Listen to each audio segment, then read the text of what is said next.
যারা আমাদের কথায় কথায় লাইনে দাঁড় করিয়েছে, কখনো এসআইআর এর লাইন, কখনো লকডাউনের লাইন, কখনো এলপিজি গ্যাসের লাইন, কখনো নোটবন্দির লাইন, কষ্ট হলেও লাইনে দাঁড়িয়ে ভোট দিতে হবে।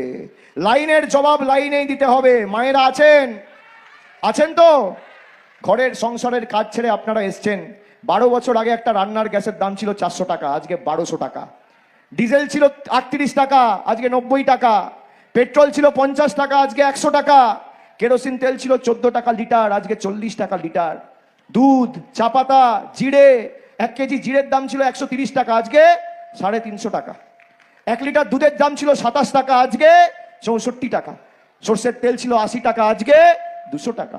রেলের প্ল্যাটফর্ম টিকিট ছিল 5 টাকা, আজকে 30 টাকা। একদিকে নরেন্দ্র মোদী লুটে পুটে আপনার থেকে নিয়ে মানুষকে সর্বশান্ত করছে, আর অন্যদিকে মমতা ব্যানার্জির সরকার লক্ষ্মীর ভান্ডার, যুব সাথী, কৃষক বন্ধু করে আপনাকে সমৃদ্ধ করছে। তৃণমূল জিতলে আপনার গ্রামে আপনার এলাকায় উন্নয়ন হবে, আর বিজেপি জিতলে জয়নগর আর মন্দির বাজারের টাকা গুজরাটে আর মধ্যপ্রদেশে যাবে, বঞ্চিত আপনি হবেন। তাই সিদ্ধান্ত আপনাদের সকলের। জয়ের ব্যবধান আমাদের বাড়াতে হবে, এখানে তো জয় নিয়ে কোনো সন্দেহ নেই। ব্যবধান বাড়াতে হবে, আর যেখানে যা লাগবে আমি সরাসরি যোগাযোগে থাকবো। জয়দেব দাস সাথে, বিশ্বনাথ দাস সাথে, দুজনের সাথেই আমি যোগাযোগে থাকবো। যত অঞ্চল স্তরে নেতারা কাজ করছেন সবার সাথে আমার অফিস প্রতিদিন যোগাযোগে রয়েছে।